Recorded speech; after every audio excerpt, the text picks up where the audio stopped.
మధ్యతరగతి వారికి ఈ అపార్ట్మెంట్స్ అందుబాటులో ఉండి వాళ్ళ ఆశలకు అనుగుణంగా ఈ అపార్ట్మెంట్స్ అంటే ఉంటాయి అనే ఆలోచనతోనే ఈ నిర్మాణం చేయడం జరుగుతూ ఉంది. ఇది చాలా సంతోషించాల్సిన విషయం. ఇది ముఖ్యంగా మరి ఇటువంటి గొప్ప ఆలోచన తీసుకొచ్చినటువంటి సాయి మహేందర్ గారు అలాగే ప్రకాష్ గారు అభినందనీయులు. అంటే ఒక ఎంటర్ప్రైజింగ్ ఆలోచనతో మరి వారు ఇంకా ఎంతమంది పార్ట్నర్స్ మనకు తెలియదు, కానీ వాళ్ళిద్దరు మాత్రం ముందుకొచ్చి ఒక సుల్తానాబాద్ పట్టణానికి ఒక గొప్ప కట్టడాన్ని అందించి సుల్తానాబాద్ పట్టణంలో కూడా అంటే నగర స్థాయికి చేరింది అని నిరూపించడానికి కార్యక్రమం చేయటం నిజంగా వారిని అభినందిస్తా ఉన్నాను.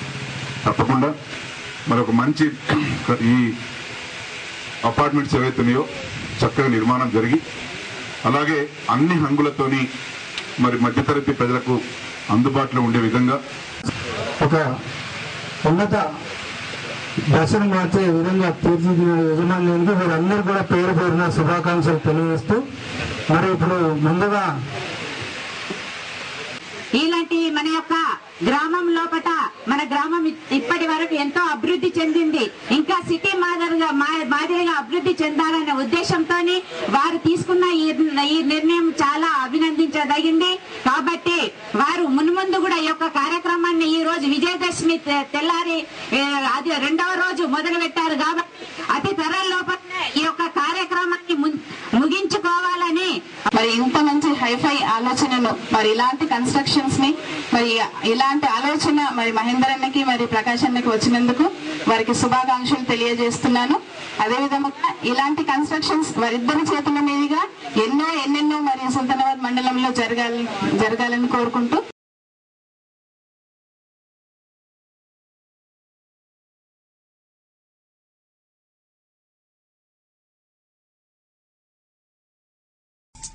అమ్మా భవానీ లోకాల నేలే ఓంకార రూపమమ్మా తల్లిని మహిమల్ని చూపవమ్మా.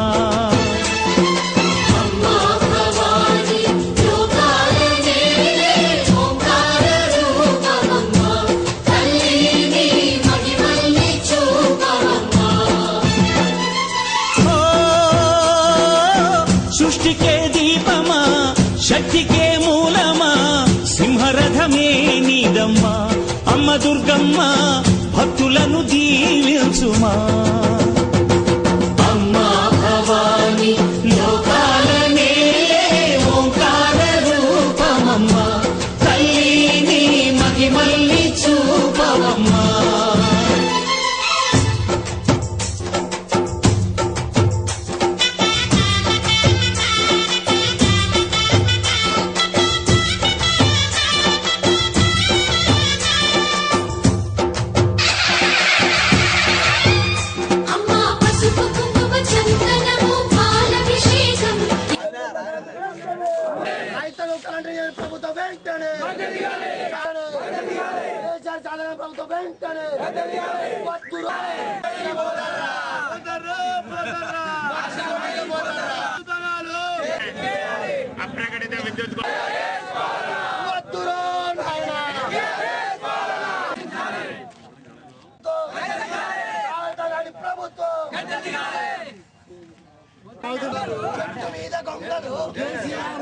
అందరికి డిస్టర్బ్ అవుతాం సత్యంగా మాట్లాడు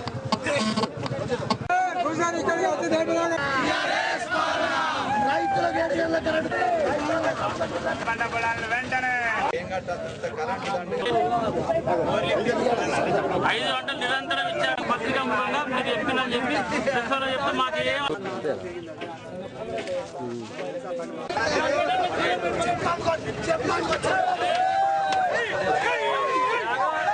రైతులకు 8 గంటల కరెంట్ ఇస్తా అని చెప్పి ఆ రోజు మేనిఫెస్టోలో చెప్పి ఎన్నికల ప్రచారంలో కేసీఆర్ గారు టీఆర్ఎస్ ప్రభుత్వం చెప్పి కేవలం ఈ రోజు 7 గంటలని ఆ తర్వాత 5 గంటలని ఆ తర్వాత 4 గంటలే కరెంట్ ఇచ్చి ఈరోజు రైతుల పంటలు వండేటువంటి పరిస్థితి లేదు. ఆ 4 గంటలు కూడా ఇవ్వకుండా ఆ 4 గంటలకు 10-15 సార్లు ట్రిప్ అవడం, ట్రిప్ అయిన 5-10 నిమిషాలు కరెంట్ వచ్చి గంటన్నర ఆ 4 గంటలలో కూడా పోవడం, దాంతో 2-2.5 గంటల కన్నా ఎక్కువ వచ్చేటువంటి పరిస్థితి లేదు. నిజంగా కూడా ఇటువంటి దుస్థితి గతంలో కూడా ఎన్నడూ లేదు. ఆ రోజు కేసీఆర్ గారు తెలంగాణ వచ్చిన తర్వాత మా ప్రభుత్వం ఏర్పడితే ఛత్తీస్గఢ్ నుంచి వెళ్ళి కట్టెల వాతి కరెంటు తీసుకొస్తున్నారు, పక్క రాష్ట్రం నుంచి కొనుగోలు చేస్తున్నారు. కానీ ఈరోజు ఈ రాష్ట్రంలో తెలంగాణ రాష్ట్రంలో దాదాపు 184 మంది రైతులు ఈ 4 మాసాలలో ఆత్మహత్య చేసుకున్నారు. రైతులు కరెంట్ అడిగితే ఈరోజు అధికారులు మరి జవాబు చెప్పేటువంటి పరిస్థితి లేరు. ట్రాన్స్ఫార్మర్స్ కాలితే ట్రాన్స్ఫార్మర్ ఇచ్చేటువంటి పరిస్థితి లేరు.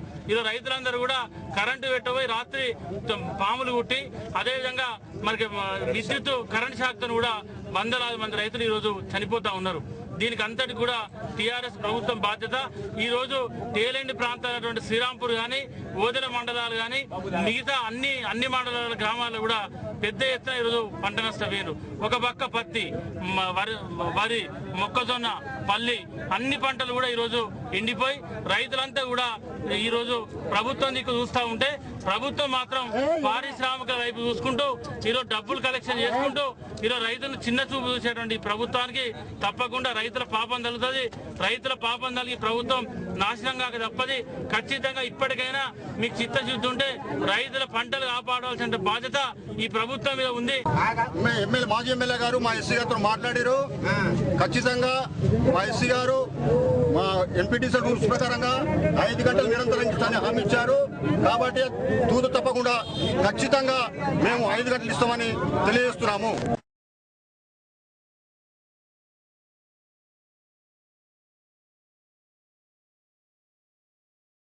రైతులను ఆదుకోవాలన్న ఉద్దేశంతో ఇవాళ ఎస్ఆర్ఎస్పి కెనాల్ నుండి రైతాంగాన్ని కాపాడుకోవాలని, రైతాంగ పంటలు కాపాడుకోవాలన్న ఉద్దేశంతో ఇవాళ పెద్దపల్లి నియోజకవర్గాన్ని అన్ని గ్రామాలకు నీళ్ళు అందించే విధంగా, రైతులను పంటలు కాపాడే విధంగా ఈ నియోజకవర్గం ఎమ్మెల్యే దాసరి మనోహర్ రెడ్డి గారు ఎంతో కృషి వల్ల ఇవాళ అది సాధ్యమైంది.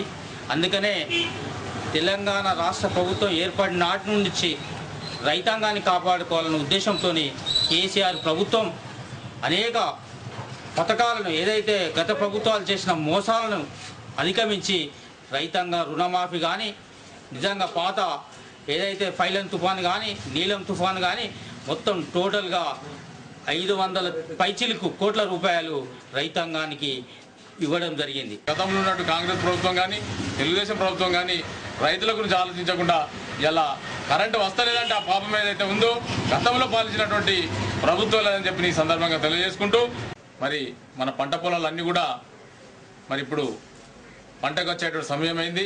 ఈ 15 రోజులు కనుక ఈ పంటలు కాపాడితే రైతులందరూ కూడా సంతోషపడతారు.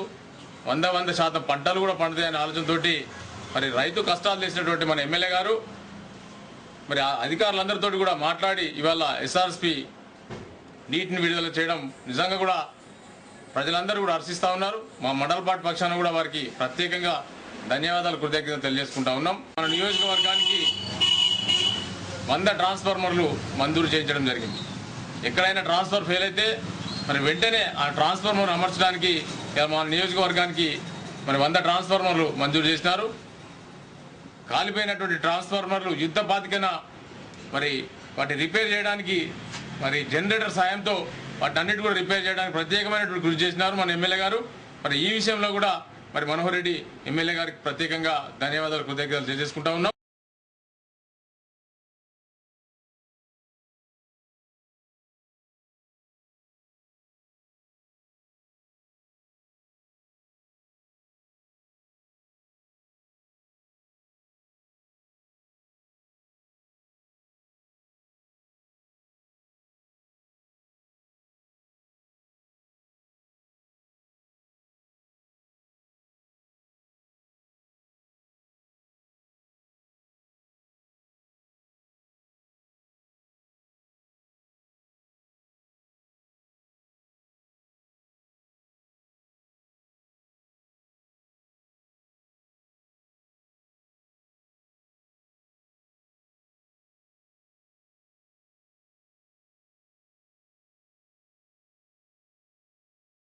మా ఐతరాజపల్లి గ్రామంలో ఊళ్ళో పెద్ద చెరువు మత్తడి చెడిపోవడం వల్ల రైతులు తీవ్ర ఇబ్బందులు పాలవుతున్నారు. దీని కింద 180 ఎకరాల పార్కం ఉంది. ఇక్కడ నుండి భూపతిపూర్ వరకు పొలాల పార్కం ఉన్నది. కావున దీని ఎస్టిమేషన్ కూడా 10 లక్షలకు ఇరిగేషన్ డిపార్ట్మెంట్కి పంపించినాం. దాన్ని ప్రభుత్వం తొందరగా అమలు చేయాలని రికమెండ్ చేసినాం. మరియు ఈ ప్రజలు కూడా దీనికి వాటర్ లేక చాలా ఇబ్బంది అవుతున్నారు. బట్టలు ఉతికేందుకు కూడా వేల పాలలేని కరెంటు ద్వారా కూడా కరెంటు బాయిల కాడికి వాటర్ లేవు కాబట్టి ఇక్కడ వాటర్ గురించి కూడా ఇబ్బంది అవుకుంటున్నారు. ఎమ్మెల్యే గారు కానీ ఎంపీ గారు కానీ ఎవరైనా సరే దీని విషయంలో ఖచ్చితంగా చొరవ తీసుకొని తొందరగా మరమ్మతు చేయాలి. దీనిలో ఉన్న చేపలు మత్స్య కార్మికులకు కూడా చాలా ఇబ్బంది జరుగుతుంది. చేపలు కూడా చనిపోయే అవకాశం ఉన్నాయి. వాటర్ లేక పోయిన ఇబ్బందులు ఉన్నాయి. వర్షాలు లేని పరిస్థితుల్లో ఇదొక చెరువులు కుంటలు గవర్నమెంట్ కూడా అన్ని మంచి చేయాలని రోజు టీవీలలో పేపర్లో చూస్తాను. కానీ మా చెరువు మాత్రం మత్తడికి నోచుకొని పరిస్థితి శిలావస్థకు చేరిన పరిస్థితి. దయచేసి గవర్నమెంట్ తొందరగా ఎమ్మెల్యే గారు కూడా ఈ పని తొందరగా పూర్తి చేయాలని. కానీ మా మంచినీళ్ళ బావి కూడా దీనికి అందుబాటులో ఒక 200 గజాల దూరంలో మంచినీళ్ళ బావి ఉన్నది. ఇంట్లో వాటర్ ఉంటేనే మాకు అందులో వాటర్ వెళ్తాయి, ఊళ్ళో నీళ్లు తాగడానికి వెళ్తాయి, బాయిలలో కూడా నీళ్ళు వెళ్తాయి. కానీ ఈ చెరువు గత 4-5 సంవత్సరాల నుంచి మత్తడి తెగిపోయి అన్నమ రామచంద్ర అన్నట్టు కింద నీళ్ళన్నీ వెళ్ళిపోయి రైతులు కింద ఉన్న 180 ఎకరాలు అంటే భూపత్పూర్ వరకు ఈ చెరువు కింద పార్కం ఉన్నది. ఇది పోయి కావల్చెర్ల పడతాయి ఈ నీళ్లు మొత్తం నీళ్లు. అలాంటిది మత్తడి తెగిపోయి ఘోరమైన స్థితిలో ఉన్నది. అప్పటి ఎమ్మెల్యే గారు విజయరమణారావు గారు కూడా దీని గురించి ఎక్స్పెక్టేషన్ వేసి పంపించిండు. అప్పుడు కూడా అమలు కాలేదు. ఇప్పుడు మనకు టిఆర్ఎస్ ప్రభుత్వం కూడా చెరువుల గురించి ఇచ్చిండు. ఇకనన్నా దీన్ని ముందుకు తీసుకొచ్చి దీన్ని ఈ ఎమ్మెల్యే గారైనా ముందుకు తీసుకొచ్చి తొందరగా చేయాలని.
మేము అడిగితే మమ్మల్ని ఉల్టా పోలీస్ స్టేషన్లలో పెట్టి కేసులు పెట్టి ప్రతి మండలంలో ఏ ఒక్క రైతుకు కష్టం వచ్చినా కూడా మేము ఊరుకునేది లేదు. ఈ సమస్యలు మా రైతులు అనేక కష్టాలు పడుతున్నారు. 5 ఎకరాలు వేసుకున్న రైతు ఈరోజు బావిలలో నీళ్లుండి కరెంటు చేయబట్టి 2 ఎకరాలు కూడా వాడటం లేదు.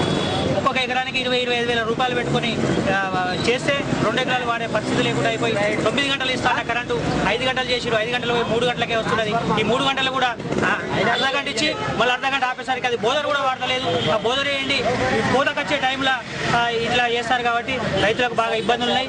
ఈ ఆందోళన మేము జిల్లా వ్యాప్తంగా రైతులకు కష్టమైతే భారీ ఎత్తున మేము చేయడానికి కూడా సిద్ధంగా ఉన్నామని.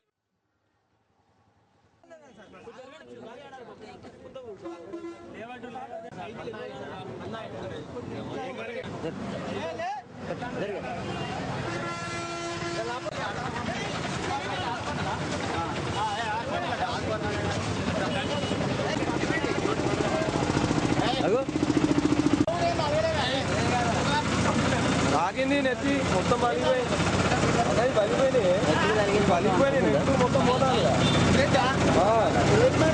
ఇగో చూడు ఆడ నెత్తి ఆల్రెడీ పలిగింది.